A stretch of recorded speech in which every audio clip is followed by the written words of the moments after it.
ਵਾਹਿਗੁਰੂ ਜੀ ਕਾ ਖਾਲਸਾ ਵਾਹਿਗੁਰੂ ਜੀ ਕੀ ਫਤਿਹ. Welcome to this segment of Coach Gurbani's a-sabad-a-day, Monday, August 25th, 2025. We recite Surat Mahalla Nama, composition of the 9th Nanak, Gur Tegh Bahadur, and then we will also reflect on it. The reflection and the recitation. Surat Mahalla Nama, the Rag Surat and composition of the 9th Nanak. The first verse is the Rahau, the reflection, and it is read as follows. Eh jag meet na dekhio koi, sagal jagat apne sukh lagyo, dukh mein sang na hoi. The next stanza. Dara meet poot sanbandi, sagre tan syo lage, jab hi nirdan dekhiyo nar ko, sang chhad sab bhage. The second stanza. Kahon kahat aay man baure, ko in syo neh lagayo, Dina Nath सकल भय भंजन, जस्ता को बिसरायो. The concluding stanza. स्वान पूछ जो भयो ना सुधो, बहुत जतन मैं कीनो, नानक लाज बिरद की राखो, नाम तुहारो लीनो. The sabad begins with a striking recognition of worldly relationships. The Guru says, Eh jag, in this world, meet na dekhyo koi, no true friend is seen. That's the literal translation. And we'll reflect on it.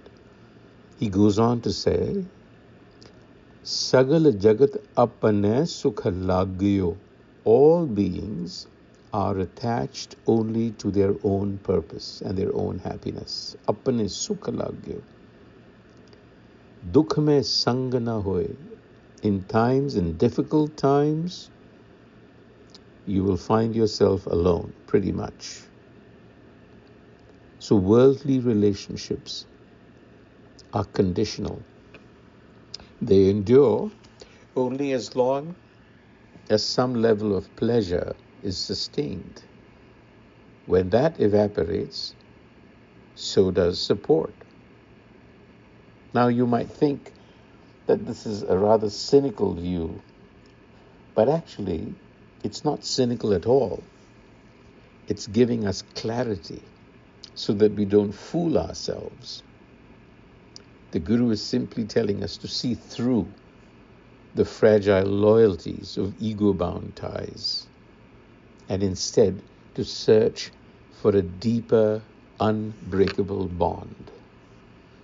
So you see, human relationships are governed by a give and take, a social mode that remains in place only insofar as conventions or utility is served. These bonds collapse under the pressure of crisis. So worldly relationships are transactional.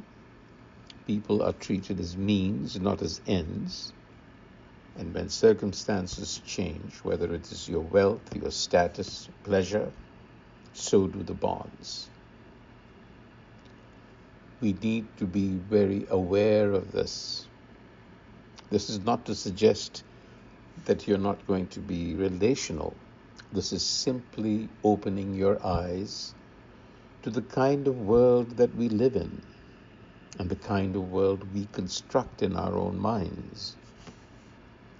That we need an anchoring presence in dealing with a fleeting world, I often say that because the world is fleeting and relationships are fleeting and uncertain, does it mean that we shouldn't have them?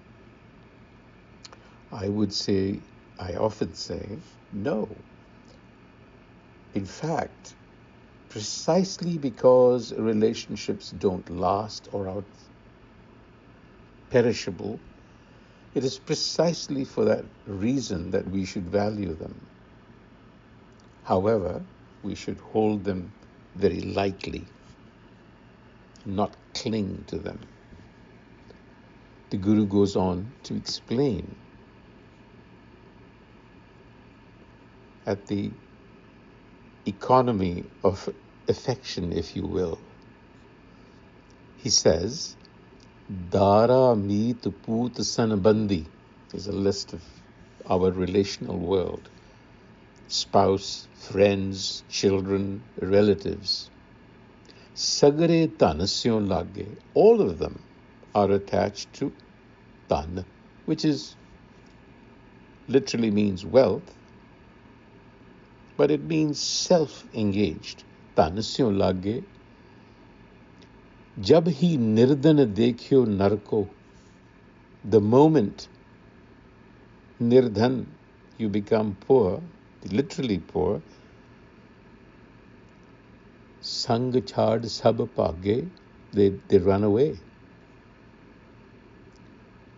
So relationships, again, the reminder here is that your relational world is orbiting around wealth, around security, around gain, tan,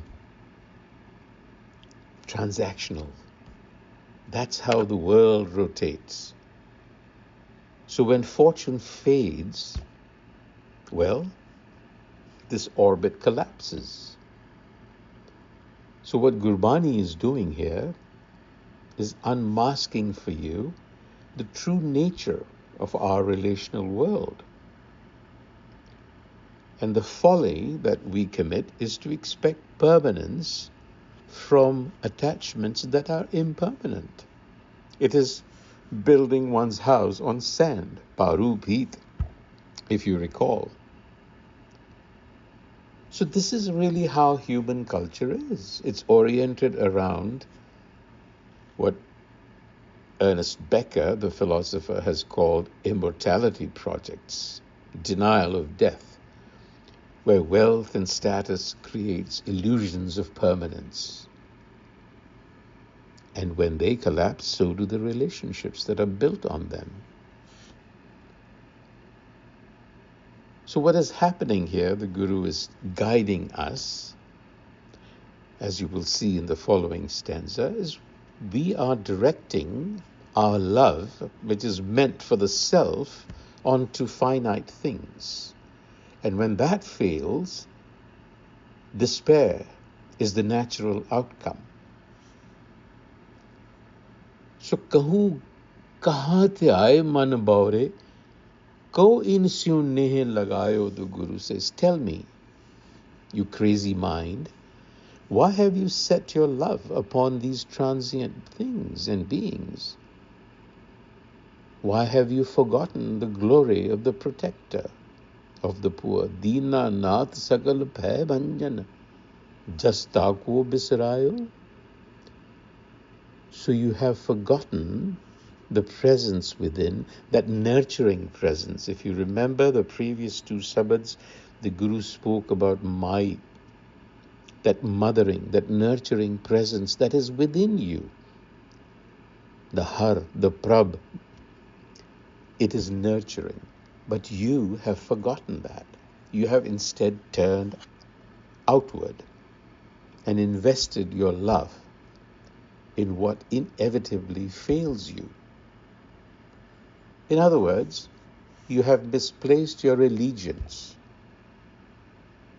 misplaced attachments to unstable support structures. So, that will only lead to despair. So in this flux that is the world, to turn inward is to move towards permanence. That is where we have to go. But there is a problem. And here the Guru uses the metaphor of the dog's tail. Swan pooch jo bhayo na sudho. Swan pooch, like the dog's tail, which is crooked, jo bhayo na sudho, never straightened despite many attempts. Bahut jatan main kino. So the mind is like that crooked dog's tail. No matter what I do, it never straightens out. So what does the Guru suggest?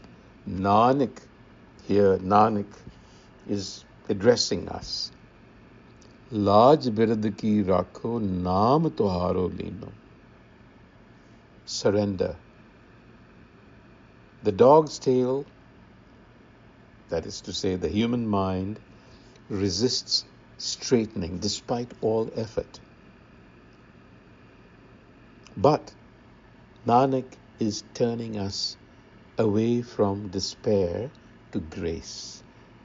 Preserve your honor by saving me is the plea he makes. And here is the paradox of the spiritual path, the Sikhi.